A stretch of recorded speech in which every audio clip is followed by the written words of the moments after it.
Hello students, आज का अपना न्यू चैप्टर स्टार्ट होने वाला है सॉलिड स्टेट, और सॉलिड स्टेट का आज लेक्चर नंबर 1 है। तो चलिए देखते हैं सॉलिड स्टेट में क्या कुछ नया मिलने वाला है पढ़ने को, और कहां से शुरुआत की जाए सॉलिड स्टेट को पढ़ने के लिए। तो सबसे पहले मैं बात करूंगा सॉलिड स्टेट क्या है। तो सॉलिड स्टेट का इंट्रो है, छोटा सा समझ लेते हैं। Solid is as is well known are characterized by incompressibility. Solid की प्रॉपर्टीज को यहां पे समझाया जा रहा है, rigidity, mechanical strength. This indicate that the molecule, atom और ion that make up a solid are closely packed. हम सभी अच्छे से जानते हैं कि सॉलिड की प्रॉपर्टीज में, सॉलिड में जो पार्टिकल्स होते हैं they are well closely packed, well packed होते हैं। इनके बीच में जो बाइंडिंग फोर्स है, जो फोर्स ऑफ अट्रैक्शन है, इंटर पार्टिकल स्पेस बहुत कम और फोर्स ऑफ अट्रैक्शन जबरदस्त है ना।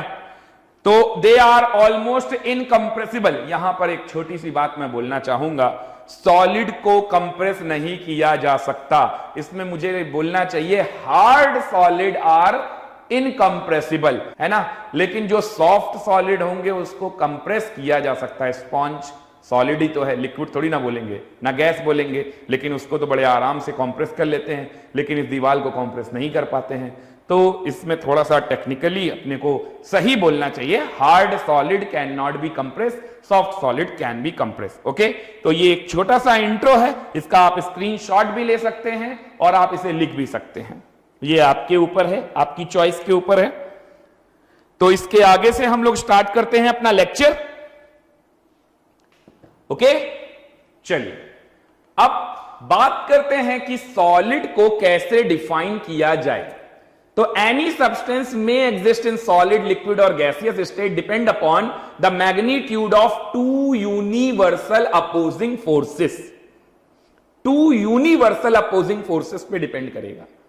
वो कौन कौन से यूनिवर्सल अपोजिंग फोर्सेस हैं? किसी भी स्टेट ऑफ मैटर को, किसी भी स्टेट ऑफ मैटर को सॉलिड, लिक्विड, गैस में डिफाइन करने के लिए दो यूनिवर्सल अपोजिंग फोर्सेस की जरूरत पड़ने वाली है। वो कौन से हैं? उनमें से पहला है म्यूचुअल अट्रैक्शन और दूसरा है एस्केपिंग टेंडेंसी। म्यूचुअल अट्रैक्शन और एस्केपिंग टेंडेंसी, ओके, नोट कर लेंगे। म्यूचुअल अट्रैक्शन MA और एस्केपिंग टेंडेंसी ET। अब इन दोनों अपोजिंग फोर्सेस, ये अपोजिंग ही तो होंगे, एक बता रहा है अट्रैक्शन के बारे में और एक एस्केप करने की बात कर रहा है, ठीक है। तो ये दो यूनिवर्सल अपोजिंग फोर्सेस हैं। इन दोनों प्रॉपर्टीज की मदद से हम सब्सटेंस को कैटेगराइज कर पाएंगे कि वो सॉलिड है या लिक्विड है या गैस है। ओके, तो यहां से शुरू होता है हमारा सॉलिड स्टेट। तो देखिए, अगर म्यूचुअल अट्रैक्शन बहुत ज्यादा है एस्केपिंग टेंडेंसी से, तो इसका मतलब क्या बोलेंगे आप? वो सॉलिड है। अगर म्यूचुअल अट्रैक्शन ज्यादा है लेकिन थोड़ा बहुत कंपैरेबल भी है, यानी थोड़ा बहुत ज्यादा है, तो आप उसको कहेंगे लिक्विड। और अगर म्यूचुअल अट्रैक्शन बहुत कम है, एस्केपिंग टेंडेंसी बहुत ज्यादा है, तो आप उसको बोलेंगे गैस। तो इस तरीके से सॉलिड, लिक्विड और गैस को हम कैटेगराइज कर सकते हैं on the basis of two universal opposing forces. Okay, समझ में बात आ रही है?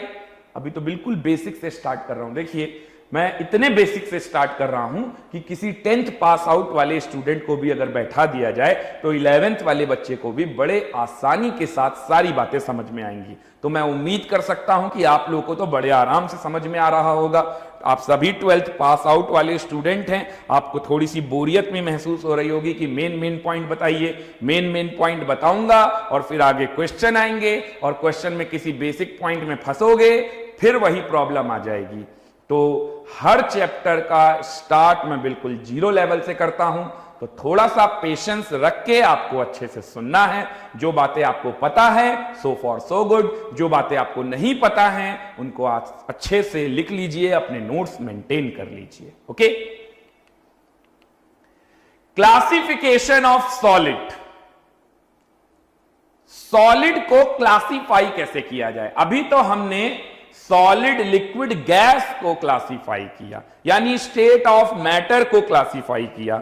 अब हम सॉलिड को क्लासिफाई करने जा रहे हैं। तो सॉलिड को क्लासिफाई करने के दो पैरामीटर हैं, वो कौन कौन से?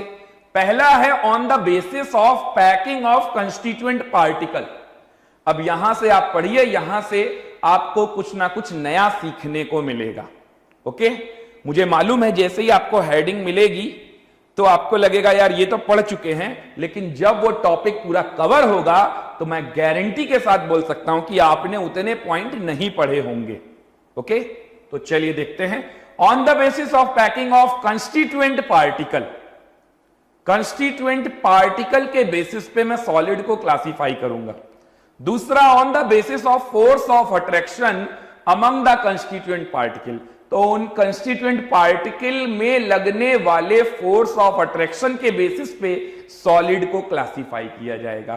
तो सबसे पहले नंबर पे मैं आ रहा हूं, पैकिंग ऑफ कंस्टिट्यूएंट पार्टिकल के बेसिस पे सॉलिड कितने टाइप के होते हैं।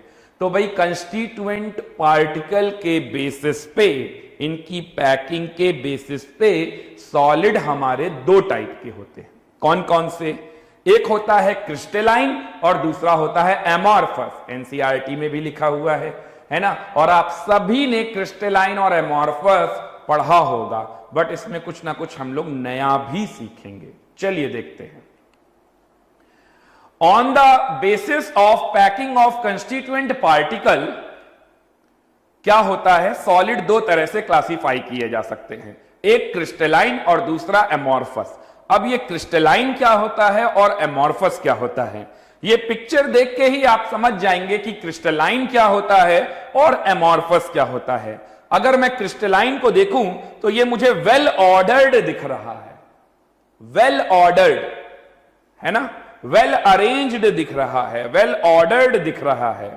और अगर मैं एमॉर्फस में देखूं तो पार्टिकल्स रैंडमली बिखरे हुए दिखाई दे रहे हैं, कोई वेल ऑर्डर्ड नहीं है, कोई भी रेगुलर पैटर्न ऑफ अरेंजमेंट नहीं है। तो अगर आपसे कोई एक लाइन में पूछे कि क्रिस्टलाइन और एमॉर्फस क्या होते हैं, तो क्रिस्टलाइन का मतलब है in which regular pattern of arrangement is present. देखिए, आप एक रेगुलर पैटर्न आपको दिख रहा है कि नहीं दिख रहा है, और जिसमें इर्रेगुलर पैटर्न ऑफ अरेंजमेंट होता है उसे हम कहते हैं एमॉर्फस। ओके, तो एक हो गया क्रिस्टलाइन जिसमें रेगुलर पैटर्न ऑफ अरेंजमेंट होता है, और दूसरा होता है एमॉर्फस जिसमें इर्रेगुलर पैटर्न ऑफ अरेंजमेंट होता है। नोट कीजिए यहां तक जल्दी से नोट करेंगे। क्या आपको मेरी बातें समझ में आ रही हैं? क्रिस्टलाइन एमॉर्फस के बारे में समझ में आ रहा है? अभी तो मैंने शुरू किया है समझाना, अभी तो पूरा बाकी ही है कि क्रिस्टलाइन और एमॉर्फस को कैसे डिस्टिंग्विश करेंगे। तो चलिए डिस्टिंग्विश करते हैं। हेडिंग डाल देंगे distinguish between crystalline and amorphous solid. तो दो कॉलम बना लेंगे आप अपने नोटबुक में, एक कॉलम में रखेंगे क्रिस्टलाइन और दूसरे में लिखेंगे एमॉर्फस। देखिए कैसे बनाना है, distinguish between crystalline and amorphous, crystalline and amorphous. इस तरह से आप दो कॉलम बना लीजिए, इस तरह से आप दो कॉलम बना लीजिए। एक तरफ लिखिएगा क्रिस्टलाइन के बारे में और एक तरफ लिखिएगा एमॉर्फस के बारे में। तो देखिए क्रिस्टलाइन में मैंने आपको क्या बताया कि वो सॉलिड जिसमें रेगुलर पैटर्न ऑफ अरेंजमेंट होता है उसे हम क्रिस्टलाइन कहते हैं, और वो सॉलिड जिसमें इर्रेगुलर पैटर्न ऑफ अरेंजमेंट होता है उसे हम एमॉर्फस कहते हैं। तो सबसे पहला पॉइंट तो यही है जो कि मोस्ट इंपॉर्टेंट है, नोट कर लेंगे। Okay, regular pattern, irregular pattern. Okay, चलिए और भी जानते हैं क्रिस्टलाइन सॉलिड के बारे में और भी जानते हैं। तो क्रिस्टलाइन सॉलिड को ट्रू सॉलिड कहते हैं, सच्चा वाला, और वो कैसा है? झूठा वाला सॉलिड, स्यूडो सॉलिड। तो ये सच्चा सॉलिड और ये झूठा सॉलिड, ये क्या होता है? देखिए, क्रिस्टलाइन को ट्रू क्यों कहते हैं? क्योंकि इसमें रेगुलर पैटर्न ऑफ अरेंजमेंट होने की वजह से इसकी जो भी प्रॉपर्टीज हैं वो फिक्स हैं। जैसे इसका enthalpy of fusion, sharp melting point, तो ये सारी प्रॉपर्टीज इसकी फिक्स हैं। और इसमें प्रॉपर्टीज फिक्स नहीं है, ठीक है ना? तो जैसे कि एक क्रिस्टलाइन सॉलिड का शार्प मेल्टिंग पॉइंट होता होगा, ठीक है? अगर मैंने कहा कि ये पर्टिकुलर सब्सटेंस क्रिस्टलाइन है और इसका मेल्टिंग पॉइंट 100 डिग्री सेल्सियस है, तो ये 99 पे भी पूरी तरह से मेल्ट नहीं होगा। ये कहां से मेल्ट होना स्टार्ट करेगा? 100 डिग्री सेल्सियस पे। लेकिन अगर मैं इस सब्सटेंस को बोलूं कि ये एमॉर्फस है, तो इसका कभी भी शार्प मेल्टिंग पॉइंट नहीं आने वाला है, यानी कि इसका मेल्टिंग पॉइंट का एक रेंज होगा, उसके बीच में ये कहीं पर भी मेल्ट हो सकता है। ओके, तो इसका जो भी मेल्टिंग पॉइंट होगा वो एक रेंज के अंदर आ रहा होगा। तो ऐसे सब्सटेंस को बोलेंगे एमॉर्फस सॉलिड। तो जितनी भी प्रॉपर्टीज हैं, कैरेक्टरिस्टिक एंथैल्पी ऑफ फ्यूजन है, और यहां पर कोई कैरेक्टरिस्टिक एंथैल्पी ऑफ फ्यूजन नहीं होता है। ओके, जिस वजह से इसको सच्चा सॉलिड कहते हैं और उसको झूठा सॉलिड कहते हैं। समझ में आ रहा है? चलिए, लॉन्ग रेंज ऑर्डर, क्रिस्टलाइन को बोलते हैं लॉन्ग रेंज ऑर्डर, और एमॉर्फस को क्या बोलेंगे? Short range order. तो ये लॉन्ग रेंज ऑर्डर क्या होता है और शॉर्ट रेंज ऑर्डर क्या होता है? देखिए, जहां कहीं पर भी रेगुलर पैटर्न ऑफ अरेंजमेंट होगा, वहां पर नेटवर्क बड़ा बनेगा। जैसे कि अगर मैं 10 बच्चों को बोलूं कि एक दूसरे का हाथ पकड़कर ऐसे खड़े हो जाओ, और इन 10 के ऊपर 8 बच्चों को खड़ा कर दूं, इनके ऊपर 5, 3, 2, 1, तो आप देखिए एक रेगुलर पैटर्न में मैं चला रहा हूं। नीचे बेस पे ज्यादा स्टूडेंट हैं, ऊपर जैसे जैसे जा रहे हैं कम होता जा रहा है। तो एक रेगुलर पैटर्न ऑफ अरेंजमेंट चल रहा है। और अगर इस रेगुलर पैटर्न ऑफ अरेंजमेंट में मैं चलूंगा तो मुझे नेटवर्क सॉलिड बड़े बड़े मिलेंगे, यानी कि लॉन्ग रेंज ऑर्डर मिलेंगे। अब अगर मैं यही करता कि 10 बच्चों को खड़ा कर देता, इनके ऊपर 8 बच्चों को खड़ा करता, और इनके ऊपर फिर से 10 या 12 को खड़ा कर देता, और फिर कहीं 2, फिर कहीं 10, तो बताओ गिर जाते सब। यानी क्या होता? कभी भी हमें लार्ज नेटवर्क नहीं मिलता। तो क्या मिलता? Short range order. इसीलिए क्रिस्टलाइन को बोलते हैं लॉन्ग रेंज ऑर्डर और एमॉर्फस को बोलते हैं शॉर्ट रेंज ऑर्डर। चलिए अगले पॉइंट पे आते हैं। They have sharp melting point, ये बात तो मैंने आपको बताई दी, और उनके पास कोई शार्प मेल्टिंग पॉइंट नहीं होता है एमॉर्फस के पास। They have a definite heat of fusion, enthalpy of fusion, heat of fusion, इसीलिए ट्रू सॉलिड कहते हैं। They don't have. ओके, अगले पॉइंट पे आते हैं। They give smooth surface when cut. जैसे आप बटर को नाइफ से काटेंगे तो स्लाइसेस में कट जाता है ना, बहुत अच्छे से कटता है। तो यानी कि जब वो कट कर रहे हैं तो स्मूथ सरफेस मिल रहा है। तो क्रिस्टलाइन सॉलिड क्योंकि वेल ऑर्डर्ड है, रेगुलर पैटर्न ऑफ अरेंजमेंट है, तो जब आप उसे कट करेंगे तो आपको सरफेस कैसी मिलेगी? स्मूथ। लेकिन उसी जगह पर अगर आप एमॉर्फस सॉलिड को कट करेंगे तो कभी भी आपको स्मूथ सरफेस नहीं मिलेगी, ब्लंट सरफेस मिलेगी। एग्जाम्पल, कोई एमॉर्फस सॉलिड ले लीजिए, रबर, इरेजर। बचपन में पेंसिल और इरेजर अभी भी करते हैं काम उसका। तो इरेजर को अगर मैं कट करूंगा तो उसमें पार्टिकल्स कोई ऊपर, कोई नीचे, कोई ऊपर, ऐसे आएगा। क्यों? क्योंकि वो वेल ऑर्डर्ड नहीं है। क्यों? क्योंकि वो एमॉर्फस सॉलिड है। तो इसी को कहते हैं, अब आप कहोगे नहीं सर हम कट करेंगे बहुत अच्छा सरफेस निकलता है, नहीं निकलता है, क्योंकि उसे आप मैक्रोस्कोपिक लेवल पे देख रहे हो। माइक्रोस्कोपिक लेवल पे देखोगे तो उसमें पार्टिकल ऊपर नीचे जरूर दिखाई देंगे, है ना। लेकिन क्रिस्टलाइन सॉलिड को चाहे मैक्रोस्कोपिक लेवल पे देखो चाहे माइक्रोस्कोपिक लेवल पे देखो, आपको स्मूथ सरफेस ही मिलेगा। बात समझ में आई? नोट कर लीजिए यहां तक के सभी पॉइंट्स, यहां तक के सभी पॉइंट्स नोट कर लेंगे। अभी और है, अभी और है, पूरे पेज में लाइन ड्रॉ कर दीजिए। इसी तरीके से दोनों कॉलम बनेंगे और इसी के नीचे अभी और भी लिखना है, अभी खत्म नहीं हुआ। क्रिस्टलाइन और अमॉर्फस क्या होता है? अभी क्रिस्टलाइन और अमॉर्फस के मेन पॉइंट्स तो बाकी ही हैं। यहां तक किसी को कोई डाउट अगर हो तो जल्दी से कमेंट कीजिएगा। चलिए आगे देखते हैं। They give blunt surface when cut, तो मैंने बता ही दिया आपको। चलिए आगे देखते हैं। तो किस क्रिस्टलाइन और अमॉर्फस के आगे और लिखना चालू करेंगे। They are obtained by slow and controlled cooling of liquid. अगर मुझे क्रिस्टलाइन सॉलिड बनाना है तो मुझे लिक्विड को कूल करना पड़ेगा, तभी तो पार्टिकल पास पास आएंगे। तो कैसे कूल करने पर मुझे क्रिस्टलाइन मिलेगा और कैसे कूल करने पर मुझे एमॉर्फस मिलेगा? तो अगर आप लिक्विड को स्लो एंड कंट्रोल्ड कूलिंग के थ्रू जाएंगे तो ऐसे में आपको मिलेगा क्रिस्टलाइन सॉलिड। ओके, अब यहां पर जो कूलिंग कर्व बनेगा वो स्मूथ नहीं होता। इस बात को अभी ये डिस्टिंग्विश फिनिश हो जाने के बाद मैं आपको बताता हूं। ओके, तो यहां पर कूलिंग कर्व स्मूथ नहीं मिलेगा। आते हैं एमॉर्फस में। एमॉर्फस सॉलिड कैसे मिलता है? अगर मैं लिक्विड को सडन कूल करूंगा, सडन कूल, ध्यान रखिएगा, सडन कूल करने से क्या मिलेगा? Amorphous. Slow and controlled cooling से क्या मिलेगा? क्रिस्टलाइन।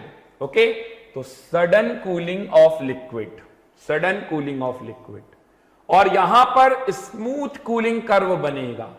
स्मूथ कूलिंग कर्व क्यों बनेगा? क्योंकि सडन है। ओके, और यहां पर slow and controlled cooling of liquid से अपने को क्रिस्टलाइन मिलेगा। ओके, कूलिंग कर्व के बारे में भी मैं आपको बताता हूं। They are used for making optical instruments. Optical instruments बनाए जाते हैं क्रिस्टलाइन सॉलिड के। कौन से भाई? जैसे कि कैल्साइट। अभी आप लोग ऑर्गेनिक में पढ़े होंगे ऑप्टिकल आइसोमेरिज्म, मैम ने आपको पढ़ाया होगा ऑप्टिकल आइसोमेरिज्म के बारे में। तो ऑप्टिकल आइसोमेरिज्म में वो जो पोलैरीमीटर वाला डायग्राम है, तो वो पोलैरीमीटर में यूनिडायरेक्शनल वाइब्रेशन ऑफ फोटॉन सबसे पहले एक प्रिज्म से पास करते हैं। जब वो प्रिज्म से पास करते हैं तो वो जो प्रिज्म है वो किस मटेरियल का बना है? उस प्रिज्म का नाम है निकोल कैल्साइट प्रिज्म। ये सवाल एक बार जेई में आ भी चुका है, जेई में आ चुका है। और आपको बताऊं, पहले AIEEE होता था और जेई का एग्जाम होता था, यानी जेई का मतलब जेई एडवांस ही होता था। और ये उस टाइम पे ही पूछा गया है कि वो जो प्रिज्म बना है वो किस चीज का है? तो कैल्साइट प्रिज्म है, निकोल कैल्साइट प्रिज्म। ओके, तो calcite as a prism use करते हैं, ग्लास स्लैब यूज होती है। ठीक है, हालांकि ग्लास जो है वो कैसा है? ग्लास कैसा है? ग्लास हमारा एमॉर्फस है। ठीक है, ग्लास को क्या बोलते हैं? Super cooled liquid. लेकिन कई सारे ग्लास स्लैब जो हैं वो इसमें क्रिस्टलाइन के आते हैं। They are used for making photo cell, photovoltaic cell. Photovoltaic cell का क्या काम है? Amorphous silica convert sunlight into electricity. तो ये जो एमॉर्फस सिलिका है ये क्या काम करता है?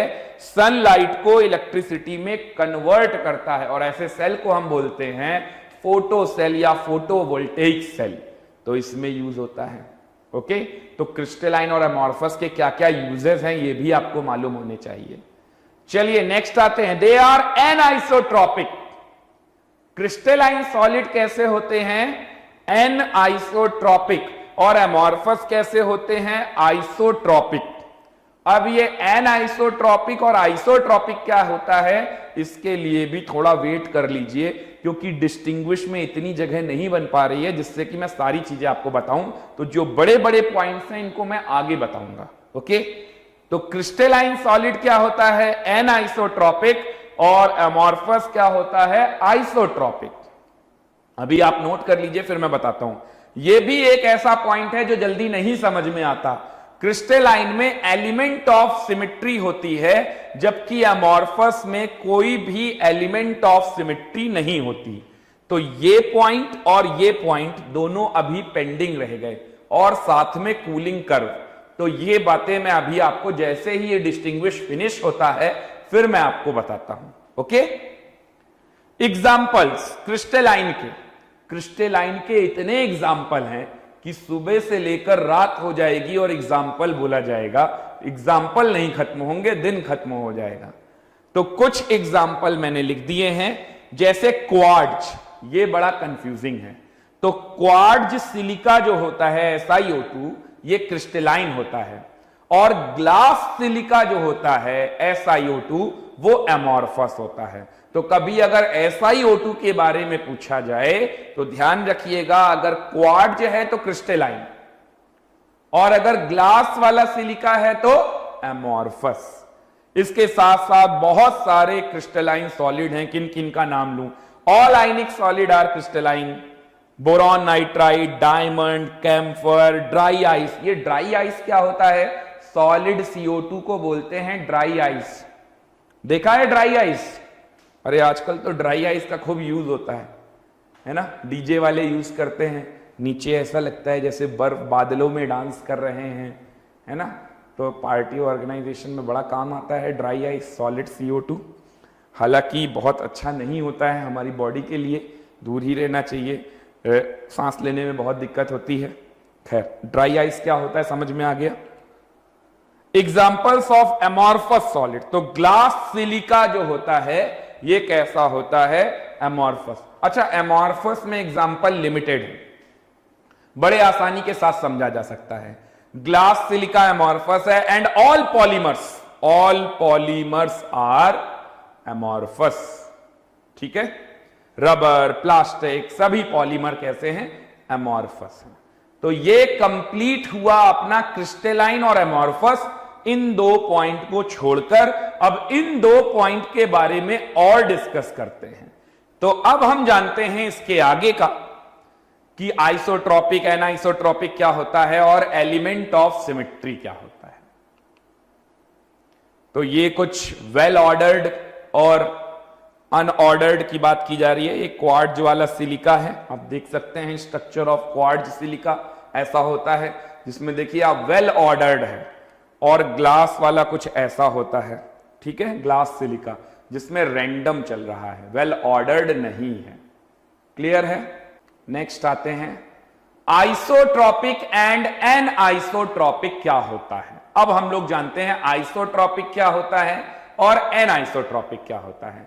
तो क्रिस्टलाइन सॉलिड कैसे होते हैं? एनआइसोट्रॉपिक।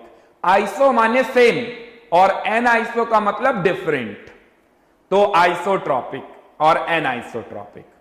क्रिस्टलाइन एनआइसोट्रॉपिक है, इसका मतलब है having different magnitude of physical property when they are measured from different direction. Anisotropic word का मतलब क्या हो गया? जहां पर किसी सॉलिड की फिजिकल प्रॉपर्टी को अगर अलग अलग डायरेक्शन से मेजर किया जाए तो उनका मैग्नीट्यूड अलग अलग मिलेगा। अगर ऐसा होगा तो हम कहेंगे कि वो कैसा है? क्रिस्टलाइन। अब ये फिजिकल प्रॉपर्टी क्या हो सकती हैं? Refractive index, electrical strength, magnetic strength, ये सभी हो सकती हैं। ठीक है, तो इसको बोलते हैं, थर्मल कंडक्टिविटी भी है, इनको बोला जाता है एनआइसोट्रॉपिक। आइसोट्रॉपिक क्या होता है? आइसो समझ गए होंगे आप, सेम, यानी कि जब हम कुछ फिजिकल प्रॉपर्टी, यही फिजिकल प्रॉपर्टी को अगर किसी सॉलिड में किसी भी डायरेक्शन से मेजर करें, अगर मैग्नीट्यूड सेम आता है तो हम बोलेंगे कि वो कैसा है? अमॉर्फस सॉलिड है। अब आप सोचिए कि इन फिजिकल प्रॉपर्टीज का मैग्नीट्यूड सेम कब आएगा? जब ये यूनिफॉर्मली डिस्ट्रीब्यूटेड होंगे, यूनिफॉर्मली डिस्ट्रीब्यूटेड होंगे। और अगर यूनिफॉर्मली डिस्ट्रीब्यूटेड होंगे, वेल ऑर्डर्ड नहीं होंगे, तो हर तरफ एक जैसा रिफ्रैक्टिव इंडेक्स, एक जैसी डेंसिटी, एक जैसा electrical conductivity, thermal conductivity, magnetic strength, ये सारी प्रॉपर्टीज का मैग्नीट्यूड हर डायरेक्शन में सेम आएगा। लेकिन अगर हमारा सॉलिड एक regular pattern of arrangement show कर रहा है, तो वहां पर हम डिफरेंट डायरेक्शन में अगर मेजर करेंगे इन प्रॉपर्टीज को, तो इनका मैग्नीट्यूड डिफरेंट आएगा। चलिए वो बताता हूं, वो कैसे। एनआइसोट्रॉपिक और आइसोट्रॉपिक को पहले आप नोट कर लीजिए पूरा। और अब देखिए, इसमें जो पहला वाला फिगर है वो एनआइसोट्रॉपी इन क्रिस्टल को रिप्रेजेंट कर रहा है, और जो राइट हैंड साइड पे है वो आइसोट्रॉपी को रिप्रेजेंट कर रहा है। यहां पर ध्यान से देखिए, यहां पर वेल ऑर्डर्ड है, और यहां पर ध्यान से देखिए, यहां पर इर्रेगुलर पैटर्न है, ऑर्डर्ड नहीं है। तो जैसे कि अगर मैंने एक ये डायरेक्शन चुनी ए वाली, और एक मैंने बी वाली डायरेक्शन मिली। अच्छा, इसको कैसे बनाया गया? देखिए, इसको बोल दीजिए बड़ी बॉल और इसको बोल देंगे छोटी बॉल। तो पहले क्या किया गया? बड़ी बॉलें ऐसे लगाई गई, और फिर उनके गैप में छोटी बॉलें लगाई गई उसके बगल में, ऐसे करके। आप कोई भी पैटर्न ले लो, पैटर्न से कोई मतलब नहीं है मुझे कि यही लेना है, कोई भी पैटर्न ले लो, लेकिन उसी पैटर्न को रिपीट करना है। और आप रेंडमली कहीं पर भी कुछ रख दो तो कैसा हो जाएगा? Irregular pattern.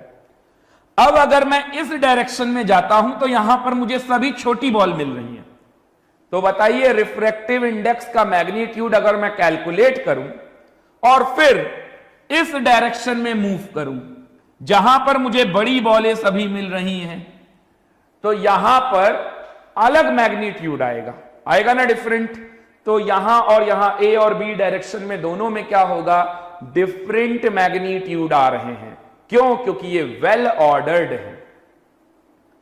और अगर इनको यूनिफॉर्मली डिस्ट्रीब्यूट कर दिया जाए तो किसी भी डायरेक्शन में जाओ, हर एक चीज का मैग्नीट्यूड क्या आएगा? सेम। ये जो फिजिकल प्रॉपर्टीज हैं, इन सब का मैग्नीट्यूड कैसा आएगा? सेम। उम्मीद है आप लोगों को एनआइसोट्रॉपी और आइसोट्रॉपी का मतलब समझ में आ गया होगा। हालांकि ये पॉइंट एनसीईआरटी में भी अच्छे से मेंशन किया है, तो इसमें कोई बहुत बड़ी बात नहीं थी। चलिए आगे आते हैं। अब मैंने अभी बात की कि आइसोट्रॉपिक क्या होता है और एनआइसोट्रॉपिक क्या होता है।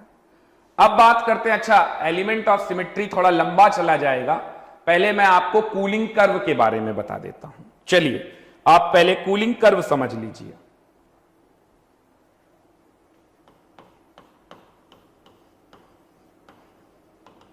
कूलिंग कर्व,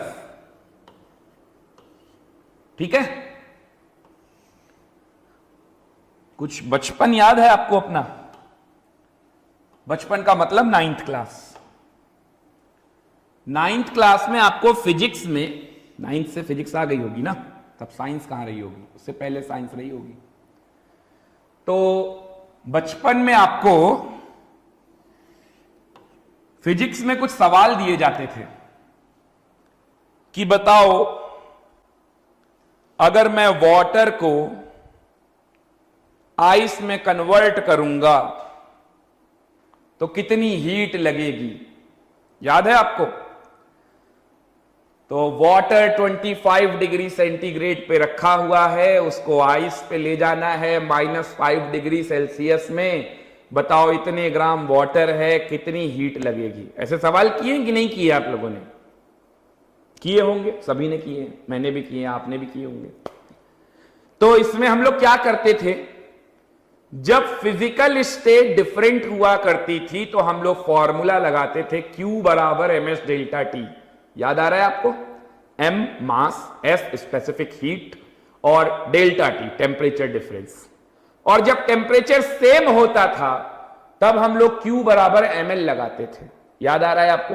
यानी पहले मैं 25 डिग्री सेल्सियस वाटर से 0 डिग्री सेल्सियस वाटर जाऊंगा, फिर 0 डिग्री सेल्सियस वाटर से 0 डिग्री सेल्सियस आइस जाऊंगा, फिर 0 डिग्री सेल्सियस आइस से -5 डिग्री सेल्सियस आइस जाऊंगा। अगर आप इसको ग्राफ में प्लॉट करेंगे तो ये ग्राफिकली आपको कैसा दिखेगा, सोचिए। ऐसा दिखेगा। और ये आएंगे किंक, जहां पर ये आपको टेम्परेचर क्या दिखेगा, सेम। देख पा रहे हैं? तो ये किंक कॉर्नर दिख रहे हैं आपको? ये 0 डिग्री सेल्सियस आइस को ही दिखा रहा है। 0 degree Celsius ice, 0 degree Celsius water, उसी को रिप्रेजेंट कर रहा है। तो क्रिस्टलाइन सॉलिड में अब बात करते हैं क्रिस्टलाइन क्या होता है। कूलिंग कर्व के बारे में तो बात करते हैं, ठीक है। ये तो मैंने वाटर के थ्रू आपको एक एग्जाम्पल से बताया कि कर्व में किंक कैसे आते हैं। अब बात करते हैं क्रिस्टलाइन की। क्योंकि मुझे क्रिस्टलाइन सॉलिड बनाना है तो मुझे लिक्विड को बहुत ही स्लो एंड कंट्रोल्ड कूलिंग पे लेकर जाना होगा। यानी कि कोई इंस्टेंटेनियस टेम्परेचर पे भी अगर मुझसे बात करे तो हम उसका जवाब दे सकें। जब आप ऐसे किसी कूलिंग ऑफ लिक्विड का ग्राफ बनाओगे तो आपको कुछ ऐसा मिलेगा। और ऐसा कर्व स्मूथ नहीं होगा। इसी जगह पर अगर आप किसी लिक्विड को कूल कर रहे हैं और सडन कूल कर रहे हैं तो उसका कूलिंग कर्व कुछ ऐसा बनने लगेगा। और ऐसा कर्व कैसा होगा, स्मूथ। ये कैसा कर्व होगा, स्मूथ कर्व होगा। और ये कैसा होगा, ये स्मूथ कर्व नहीं है, ठीक है ना। तो it is not a smooth curve. Curve type का होगा, बिल्कुल स्ट्रेट लाइन टाइप का नहीं होगा, क्योंकि हम लोग कुछ dx करते हुए इसको प्लॉट करेंगे। तो इसको मैं लिख दे रहा हूं नॉट स्मूथ।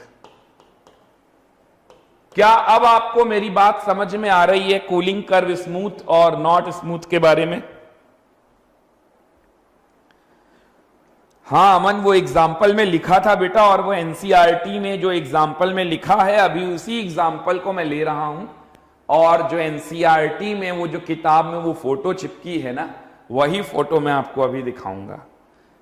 तो वो force of attraction binding forces के बेसिस पे लिखा हुआ है। और अगर ये लिखा है कि अगर उसको सॉलिडिफाई करेंगे तो फिर वो कैसे उसमें फोर्स ऑफ अट्रैक्शन को डिफाइन किया जाएगा।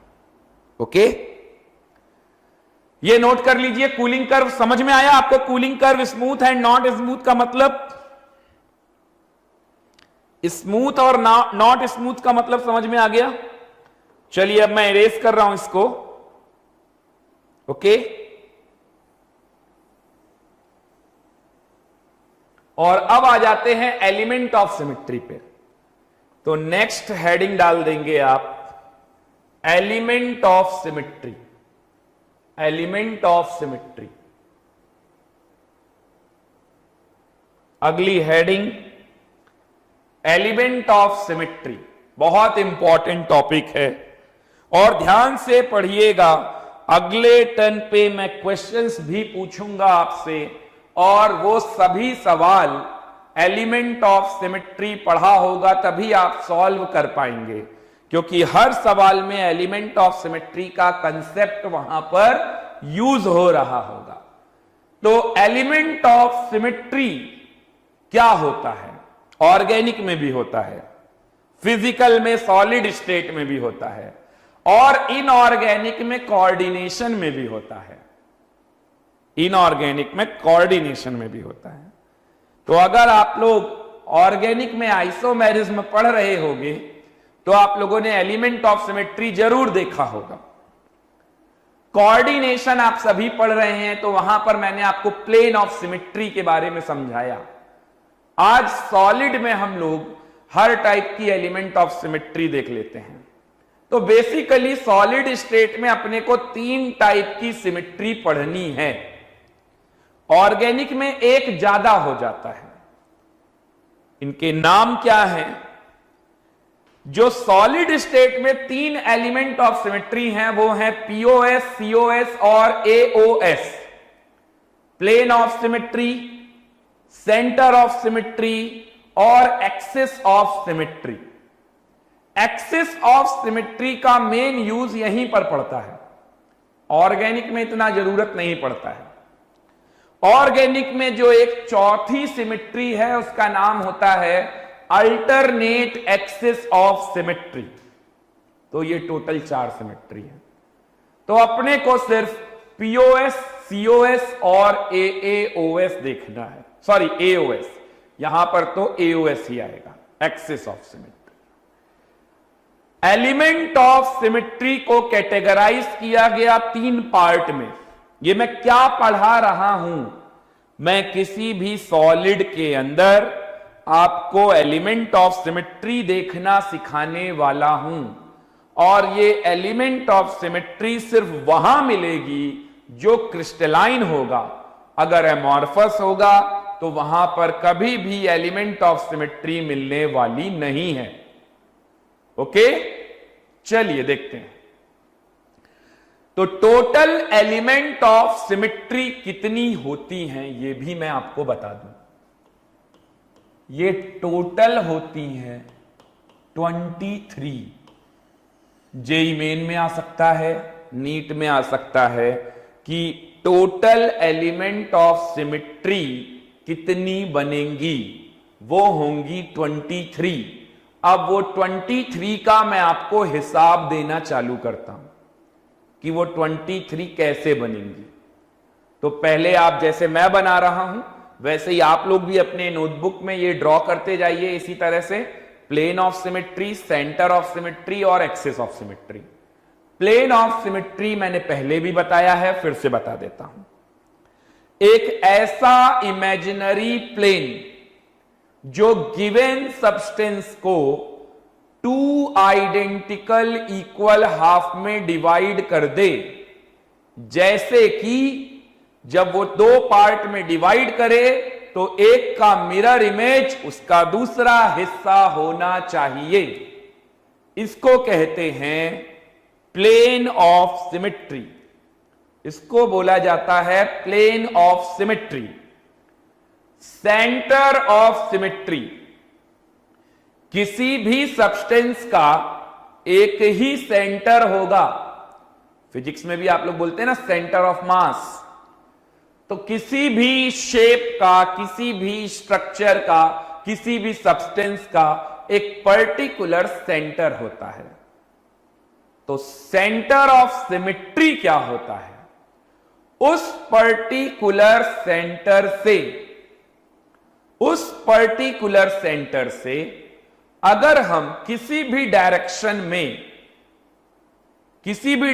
में मूव करें और कोई पॉइंट हमें मिलता है तो उसके अपोजिट उसी डायरेक्शन में उतनी ही डिस्टेंस कवर करने पर अगर सेम वही पॉइंट मिलता है तो बोलेंगे centre of symmetry is present.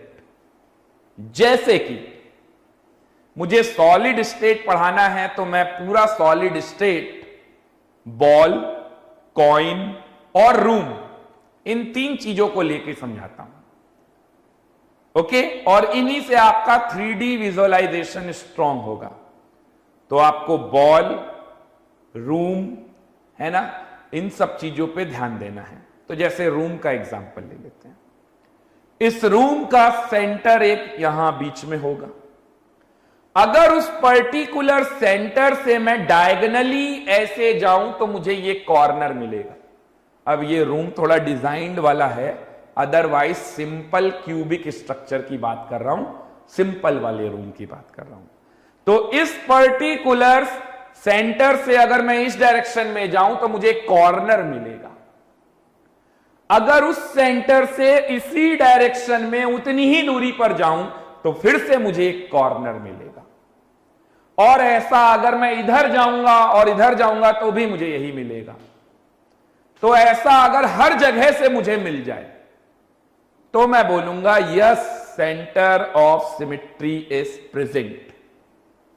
और ऐसा अगर एक भी जगह नहीं मिला, बाकी सब जगह मिला, एक भी जगह नहीं मिला, तो मैं बोलूंगा centre of symmetry is not present. Organic में यह फंक्शनल ग्रुप के लिए लग जाता है। जैसे मैंने बोला कॉर्नर, तो वैसे ग्रुप, फंक्शनल ग्रुप, इन पे बात करने लगते हैं। तो भी वही मतलब होता है सेंटर ऑफ सिमेट्री का। So what is axis of symmetry? जो बात मैं प्लेन पे समझा रहा था, अगर उसी बात को आप एक लाइन के थ्रू समझेंगे तो आप क्या कहेंगे? Axis of symmetry.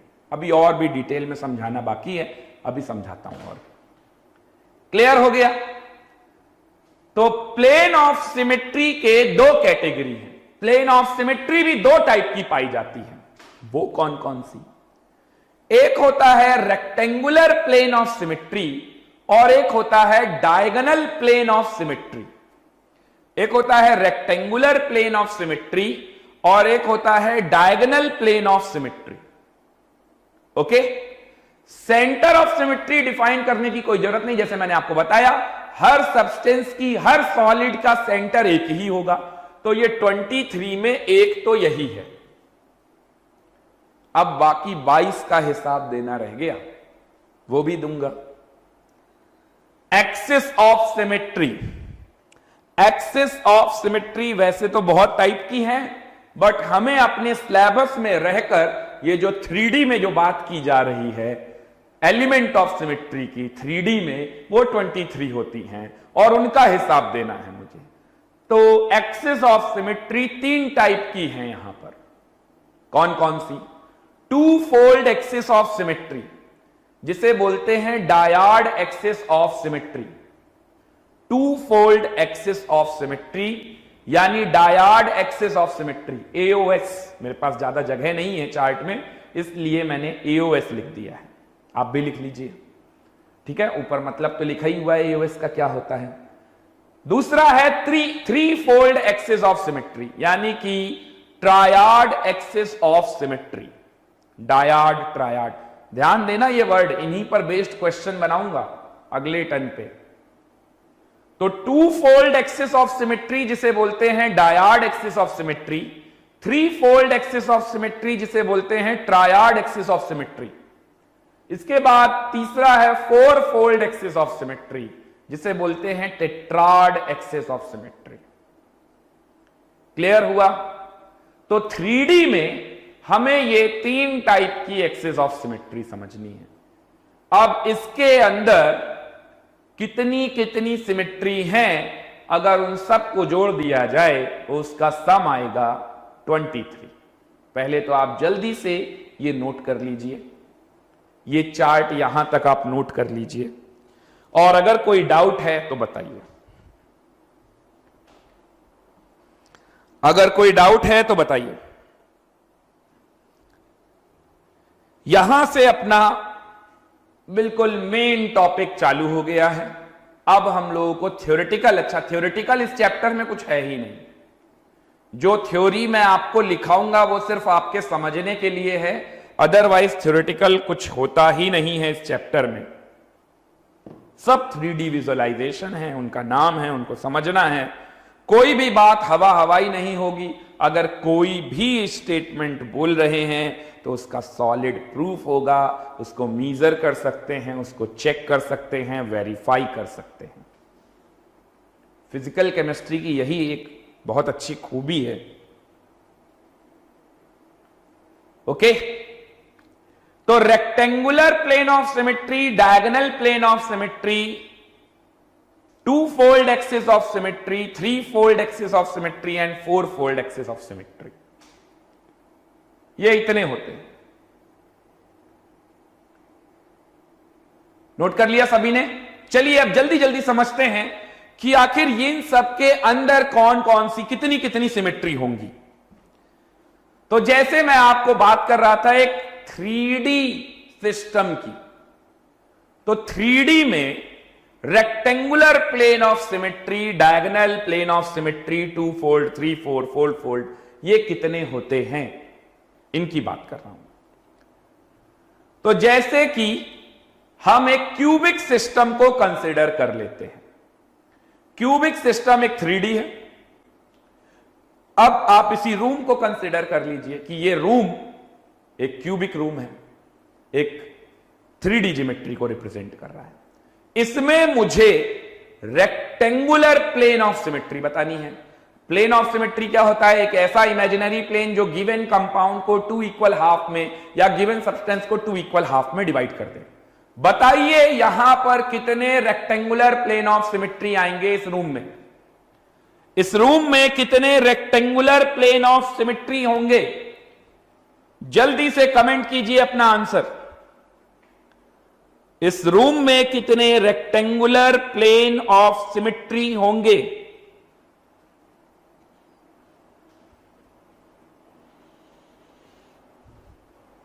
जल्दी से बताइए, रूम में कितने रेक्टेंगुलर प्लेन ऑफ सिमेट्री?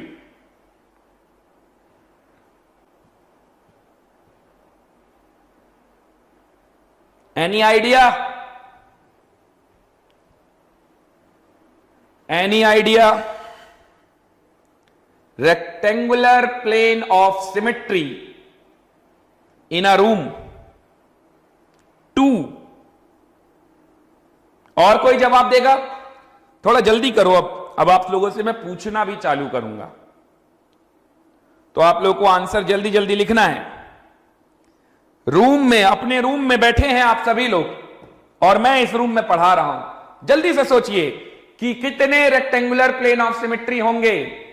सही जवाब है 2 नहीं जो आप लोगों ने दिया, सही जवाब है 3। कैसे? सुनिए मेरी बात, मैं बिल्कुल बेसिक तरीके से आपको समझाऊंगा। 2 स्टूडेंट, आप ही में से 2 स्टूडेंट चले आए और बोले कि सर मुझे ये रूम बहुत पसंद है जिसमें आप पढ़ाते हैं और ये रूम हमें किराए पे चाहिए। शर्त यह है कि रूम के जितने कोने मेरे रूम के हिस्से में, इसी रूम में पार्टीशन करके देना है और इस रूम में दोनों बच्चों का यह कहना है कि जितने कोने मेरे रूम में दिखने चाहिए उतने ही मेरे रूम में भी दिखने चाहिए, बराबर बराबर कोने होने चाहिए। यानी बिल्कुल एक रेक्टेंगुलर रूम चाहिए हमें। पहली बात, रेक्टेंगुलर रूम चाहिए। इसी रूम के पार्टीशन करना है और पार्टीशन करके उनको किराए पे देना है। ओके? और मुझे उन्हें किराए पे भी देना है और साथ ही साथ इक्वल डायमेंशन, एक एक कॉर्नर सब में बराबर बराबर होना चाहिए। तो बताइए, मेरे लिए तो बड़ा कंफ्यूजन वाला काम हो गया ये। तो मैं उन बच्चों को किराए पे ये रूम देना चाहता हूं, ये पार्टीशन करा के। तो पार्टीशन का तरीका क्या होना चाहिए? रूम रेक्टेंगुलर होना चाहिए। पहला तरीका कि पार्टीशन यहां से कर दिया जाए, दिख रहे हैं ना? तो इधर एक रेक्टेंगुलर रूम आएगा, इधर भी रेक्टेंगुलर रूम बनेगा। और ये जो आपने पार्टीशन किया है, अगर आप इसको एज अ मिरर समझें तो बताइए इसका मिरर इमेज ये है। इक्वल हाफ में डिवाइड कर दिया कि नहीं दिखे? अब देख लीजिए, जितने कोने इधर हैं उतने ही कोने इधर भी हैं। जैसी उनकी डिमांड है वैसी ही फुलफिल की जा रही है। दूसरा तरीका, इस रूम में बीच से पार्टीशन कर दें, ऐसे स्लिट लगा दें, तो इधर का एक रेक्टेंगुलर रूम निकलेगा और उधर का एक रेक्टेंगुलर रूम निकलेगा। दूसरा तरीका। अब जो तीसरा आपने नहीं जाना, नहीं ध्यान दिया, वो तीसरा देखिए। यहां से पार्टीशन लगाएं और ऐसे लगाएं तो ऊपर रूफ में किसी एक को मिल जाएगा रेक्टेंगुलर रूम टाइप का और नीचे किसी और को मिल जाएगा। तो इसमें बालकनी टाइप की बन जाएगी, ऊपर एक के लिए नीचे एक के लिए। तो इस तरह से मैं इस रूम को 3 बराबर बराबर तरीके से डिवाइड हो रहा है रूम। बताइए, ये पहला तरीका हो गया। अब दूसरा तरीका देखिए, दूसरा तरीका,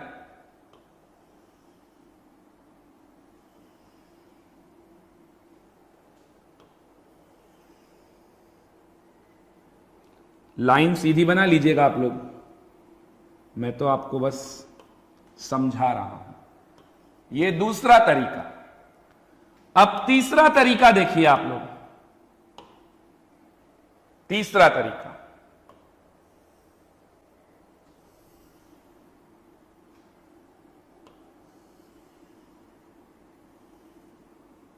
ये तीसरा तरीका होगा। तो इस तरह से मैं इस रूम को 3 तरीके से रेक्टेंगुलर प्लेन में डिवाइड कर सकता हूं। 6 ना बोल देना, इधर एक इधर एक, रूम नहीं गिनने हैं, सिमिट्री गिननी है। तो सिमिट्री 3 हुई। क्या सभी को मेरी बात समझ में आई? क्या आप सभी को रेक्टेंगुलर प्लेन ऑफ सिमिट्री के बारे में समझ में आया? चलिए, अब क्या होता है कि बच्चों की अगर विशेष पूरी करने लगो तो बच्चे बड़े जिद्दी होते हैं, चाहे वो छोटा बच्चा हो या बड़ा बच्चा हो। तो अब उन्हीं दोनों बच्चों का 1 महीने तक इस घर में, इस रूम में रहने के बाद एक नई डिमांड आ गई।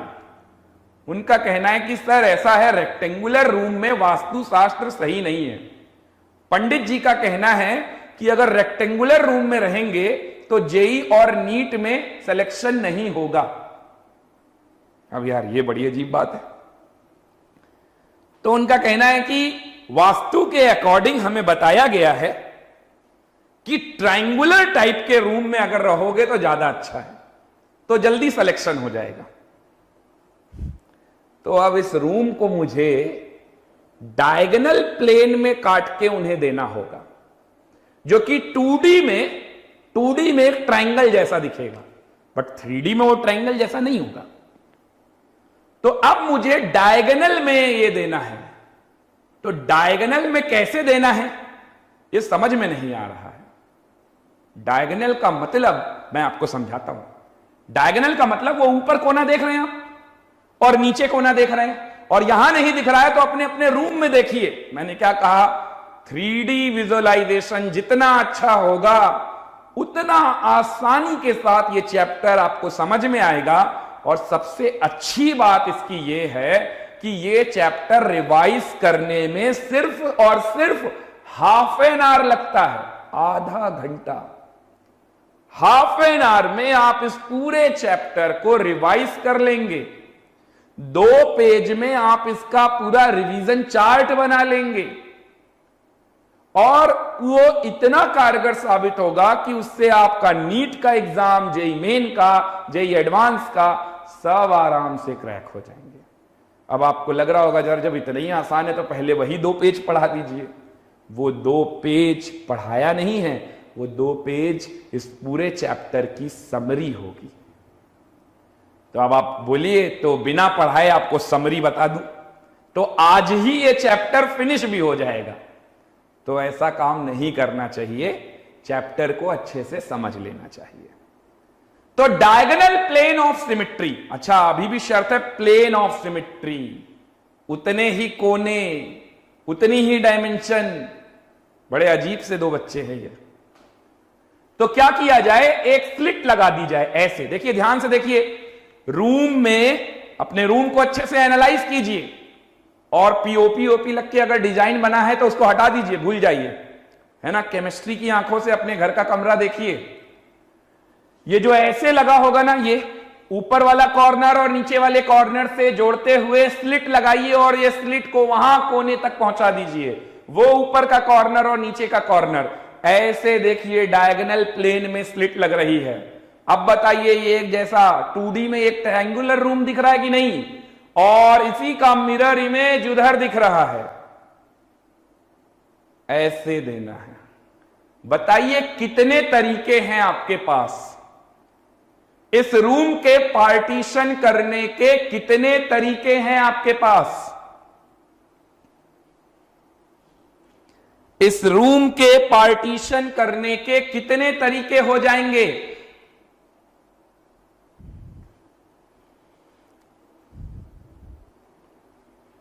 जल्दी से बताइए। ऐसे बच्चों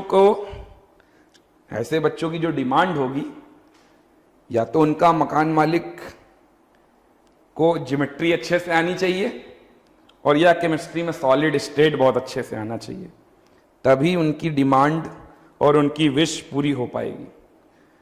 तो आप सभी का आंसर है 4। विजुअलाइज नहीं कर पा रहे हैं आप लोग, विजुअलाइज नहीं कर पा रहे हैं। अच्छा, इधर देखना बंद कीजिए और अपना अपना घर का रूम देखिए। आपके घर में जो रूम है जिसमें आप बैठकर पढ़ रहे हैं, उसमें कितने कोने दिखाई दे रहे हैं? Simple cubic room, simple cubic room. ये ना बता देना कि हमने वहां पीओपी लगी थी तो वो कोना भी गिन लिया था। एक क्यूब में कितने कॉर्नर होते हैं बताइए?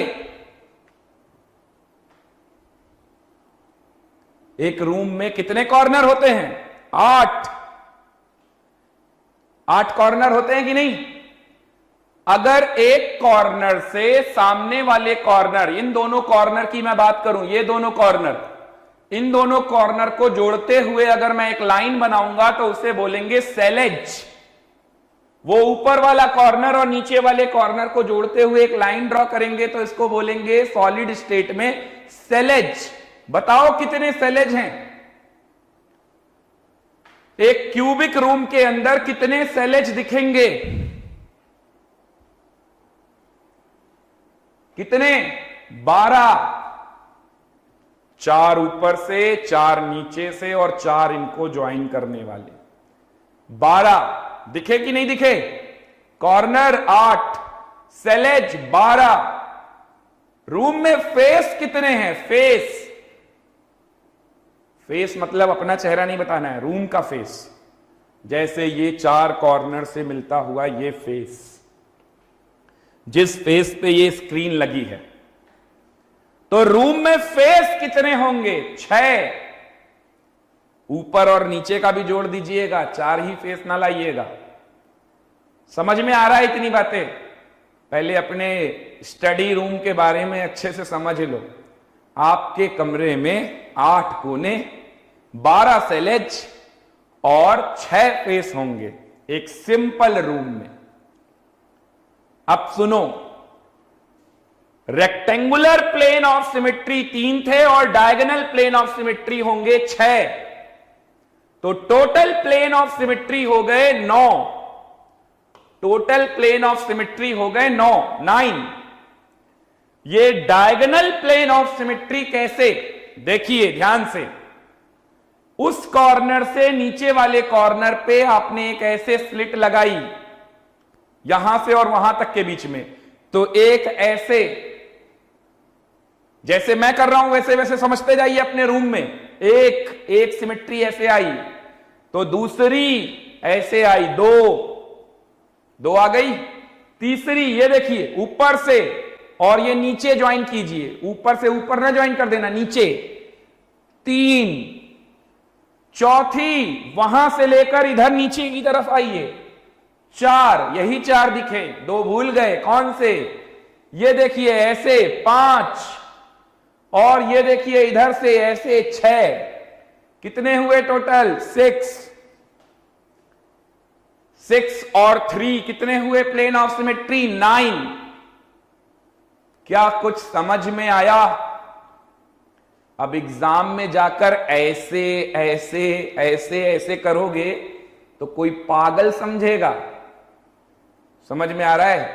तो ये पगला नहीं बनना है, तो स्मार्ट वर्क करते हैं। स्मार्ट वर्क क्या होता है? एक ऐसी सिमेट्री शो करने में कितने सेलेज खर्च हुए? एक ये वाला सेलेज, एक ये वाला सेलेज, कितने खर्च हुए? 2 सेलेज से एक सिमेट्री आई। सेलेज कितने हैं? सेलेज कितने हैं? 12 को 2 के पेयर में बनाओगे तो कितने कॉम्बिनेशन बनेंगे? 6।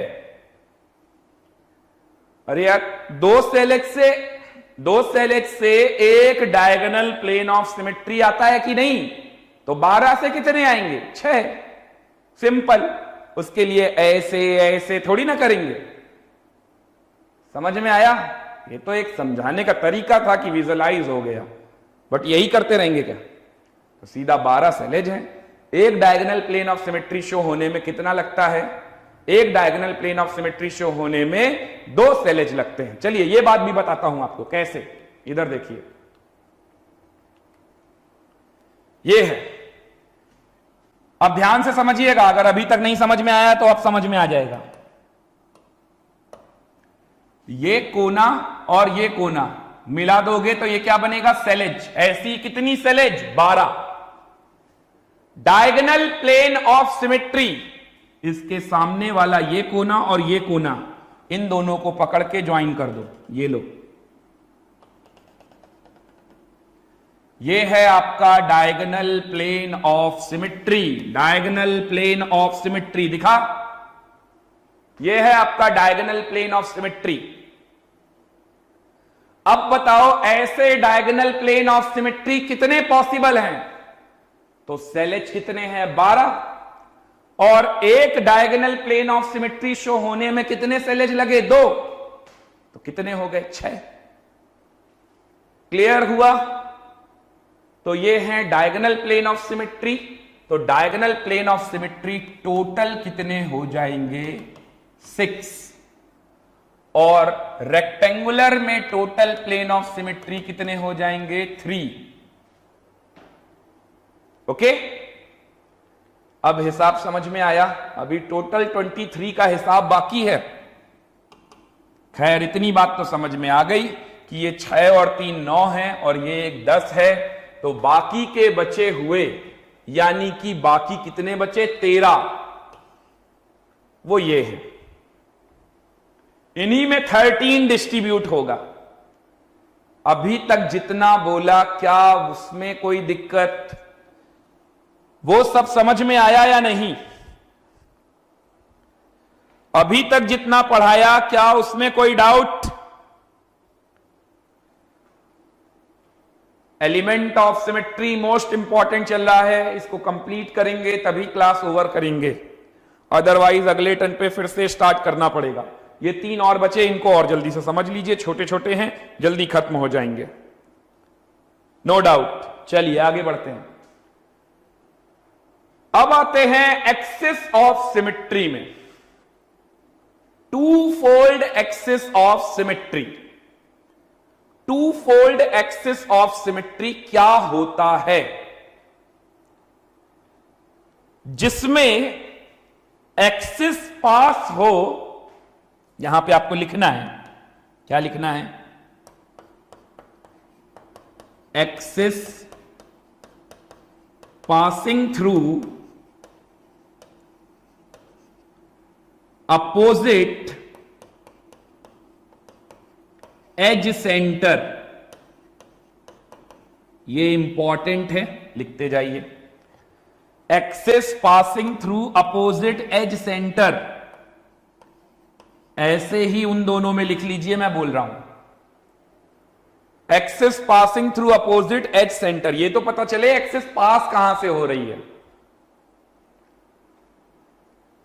जैसे इसमें प्लेन पास हो रहा था, वैसे यहां एक्सिस पास होगी। टू फोल्ड का मतलब axis passing through opposite edge centre.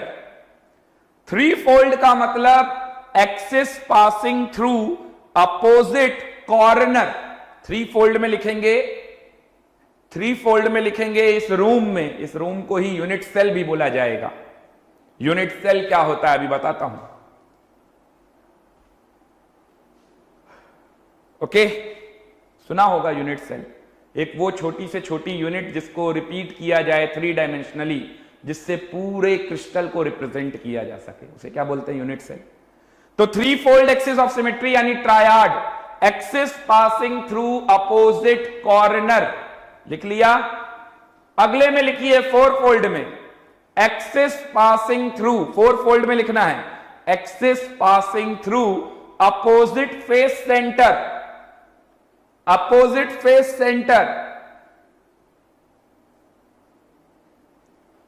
Okay, समझ में आ रहा है? आ रहा है समझ में? अभी डायग्राम के थ्रू भी बताता हूं। चलिए अपना अपना रूम देखिए, उस कोने से उस कोने के बीच की डिस्टेंस को एज बोलते हैं। अभी बताया था ना एज, 12 एज होती हैं हर जगह एज। एज का सेंटर कहां होगा? यहां पर एक होल करा दीजिए एज के सेंटर पर। इसका अपोजिट एज सेंटर कहां होगा? इसका अपोजिट ऊपर नहीं देखिएगा, आपको सिमेट्री लानी है। इसका अपोजिट नीचे वाले एज का सेंटर, वहां पर भी एक होल करा दीजिए। करा दिया होल? यहां पर एक होल कराना है इस एज के सेंटर पर, और रूम के सामने वाला जो उधर इसके जस्ट सामने अपोजिट में जो एज सेंटर पड़ रहा है वहां पर होल करा दीजिए। एक रॉड लगाइए, एक लंबी सी रॉड लगाइए, और रॉड बाहर भी निकलनी चाहिए, और बाहर आप आ जाइए और रॉड का एक्सेल पकड़िए और इसको 180 degree, dyad axis of symmetry में एक्सिस कहां से पास होगी? अपोजिट एज सेंटर से पास होगी। ये एज है और इसका सेंटर ये है, ये एज है और इसका सेंटर ये है, तो अपोजिट एज सेंटर से पास होगी। ये एक्सिस बाहर निकालेंगे और इसको घुमाएंगे। कितना घुमाएंगे बार बार भूल जाता हूं। सर्कल का एंगल कितना? 360। 360 में क्या बोला जा रहा है? 2 फोल्ड करना है, डिवाइडेड बाय 2। कितना घुमाएंगे? मिल गया 180 डिग्री घुमाएंगे। 180 डिग्री घुमाएंगे तो इसका मिरर इमेज जैसा मिलेगा। क्या इसमें मुझे डायड एक्सिस ऑफ सिमेट्री मिलेगी? और अभी वो एग्जाम्पल से आपको समझाया भी था, उस फोटो से आपको समझ में आ गया होगा डायड में क्या होता है, ट्रायड में क्या होता है और टेट्राड में क्या होता है। तो एक्सिस कहां से पास करती है? एक्सिस पास करती है अपोजिट एज सेंटर से। कितना घुमाएंगे? 180 डिग्री। कैसे पता चलेगा? 360/2। जितने फोल्ड बोले उतना कर लो, ठीक है? चलिए बताइए 3 फोल्ड में कितना घुमाएंगे और कैसे पता चलेगा? तो 3 फोल्ड में अपोजिट कॉर्नर से पास होगा। पहला कॉर्नर ये, उसका अपोजिट कॉर्नर ये, और ये अपोजिट कॉर्नर से पास होने वाली लाइन ये है। और इसको मैं कितना घुमा दूं? इसको मुझे घुमाना है 120 डिग्री। कैसे पता चला? 360/3 120। ऐसे ही पता चला था कि 2 फोल्ड, 3 फोल्ड, 4 फोल्ड और 6 फोल्ड में कितना घुमाएंगे। तो 360/6 कितना आया? 60 डिग्री। ओके, खैर हमें तो 3 ही पढ़ने हैं, डायड, ट्रायड और टेट्राड। तो टेट्राड में कितना घुमाएंगे? कहां से मूव करता है टेट्राड में? Passing through opposite face centre. ये ऊपर वाला फेस देख रहे हैं, इसका सेंटर ये नीचे वाले फेस का सेंटर ये। लाइन पास होगी अपोजिट फेस सेंटर से। और कितना घुमाएंगे? कितना घुमाएंगे इसको? तो हम लोग इसको घुमाएंगे 90 डिग्री। 90 डिग्री घुमाएंगे, 90 डिग्री में घुमाएंगे तो ये मूव कर जाएगा ऐसे। ओके, 360/4 90 डिग्री घुमाएंगे। क्लियर हुआ? ऐसे एक्सिस ऑफ सिमेट्री कितनी मिलेंगी? एक डायड शो होने में 2 एज लग गई तो 12 एज से कितना मिलेगा? 6। यहां पर आएगा टोटल, इसका आएगा डायड में आएगा 6। बताइए ट्रायड में कितना आएगा? टोटल एक सिमेट्री शो करने में कितने कॉर्नर लगे? 2 कॉर्नर कितने? 8। कितने हो गए? 4। ये किसमें है? ट्रायड में। टेट्राड में एक सिमेट्री शो करने में कितने फेस सेंटर लग रहे हैं? 2 फेस सेंटर कितने? 6। तो टोटल हो गए 3। ये किसमें है? टेट्राड में।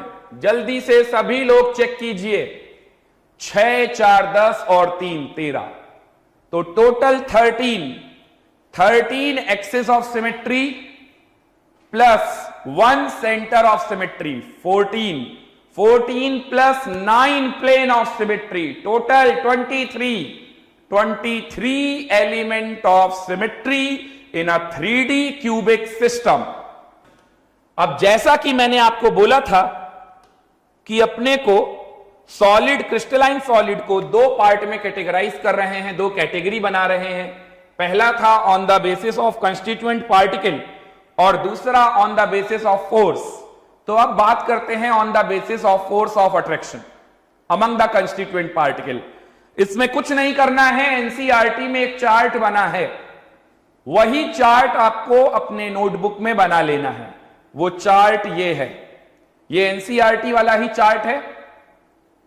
ओके, तो यहां पर on the basis of force of attraction, देखिए किसी भी चीज को यह समझना बहुत जरूरी है कि वो किस रेफरेंस पॉइंट पर बोला जा रहा है, वो किस पर्टिकुलर चीज के लिए बताया जा रहा है। जैसे अभी आप में से कोई डाउट अपना पूछ रहा था हीलियम नियॉन के लिए, तो देखिए यहां पर सॉलिड को डिफाइन किया जा रहा है, क्रिस्टलाइन को on the basis of force of attraction हम कितने तरह से कैटेगराइज कर सकते हैं। तो molecular solid, ionic solid, metallic solid and covalent solid, जिसे नेटवर्क सॉलिड भी कहते हैं। मॉलिक्यूलर के अंदर भी तीन कैटेगरी है, नॉन पोलर, पोलर और हाइड्रोजन बॉन्ड। अब देखिए जो नॉन पोलर मॉलिक्यूल्स होते हैं उनका एग्जाम्पल लिया गया है। नॉन पोलर मॉलिक्यूल का एग्जाम्पल लिया गया है argon gas, helium neon argon gas. Okay, तो यहां पर वीक वॉन्डर वॉल फोर्स लगता है, temporary dipole dipole interaction, okay, उनको बोला जा रहा है। ओके, और ये सॉफ्ट होते हैं, इंसुलेटर होते हैं, मेल्टिंग पॉइंट लो होता है। अब जैसे कि पोलर में डाइपोल डाइपोल, इसमें परमानेंट डाइपोल डाइपोल अट्रैक्शन लगता है, और इसके एग्जाम्पल जैसे कि HCl, SO2 हैं, ये भी सॉफ्ट होते हैं, ज्यादातर इंसुलेटर होते हैं और लो होता है इनका भी मेल्टिंग पॉइंट। हाइड्रोजन बॉन्ड में आइस को ले लिया गया। ओके, तो अब आइस को मतलब कि वहां पर सॉलिडिफाई करके तब बताया जा रहा है ये भी एक टाइप का सॉलिड है। इसी तरह से हीलियम, नियॉन, अर्गन, क्रिप्टन, ये जो हैं ये सब नॉर्मल टेम्परेचर पे तो गैसियस ही रहेंगी, इनको सॉलिडिफाई करके फिर हम बता सकते हैं कि इनके पार्टिकल्स के बीच में लगने वाला बाइंडिंग फोर्स क्या होगा। चलिए आगे आते हैं आयनिक सॉलिड। अब आपको समझ में आ गया होगा पढ़ना कैसे है। आयनिक सॉलिड क्या होता है, उसमें आयन होते हैं। फोर्स कैसा होता है, इलेक्ट्रोस्टैटिक कूलाम्बिक फोर्स होता है। Example ionic solid. Ionic solid की property hard and brittle, solid state में इंसुलेटर होते हैं और एक्वस सॉल्यूशन या मॉल्टेन स्टेट में कैसे होंगे, good conductor of electricity. 3 idiot movie सभी ने देखी होगी, सबको मालूम है। ओके, और इनकी अगर मेल्टिंग पॉइंट की बात करें तो क्योंकि ये आयनिक है तो हाई है, तो इसी तरह से एक बार इनको अच्छे से पढ़ लेना है। ओके, तो ये 4 कैटेगरी हैं on the basis of force of attraction crystalline solid को कैटेगराइज किया गया है। आई थिंक अब कोई डाउट नहीं होगा, और इसी के साथ हम अपना आज का लेक्चर यहीं पे फिनिश करते हैं। यहां तक थ्योरेटिकल था, अब इसके आगे थ्योरेटिकल कुछ है भी नहीं, जो भी है वो डेरिवेशन है और डेरिवेशन पर बेस्ड क्वेश्चन है, और 3D विजुअलाइजेशन से पूरा का पूरा चैप्टर भरा हुआ है। तो आप अपने रूम को अच्छे से आज देख लीजिए, उसमें कितने कोने हैं, कितने फेस हैं, कितने एज सेंटर हैं, कितने एज हैं, और कल मुझे जरूर बताइएगा कि आपके रूम की सारी डायमेंशन बराबर है या नहीं। ओके, तो इसी के साथ हम अपना आज का लेक्चर फिनिश करते हैं। तब तक के लिए good by two all of you, have a nice day.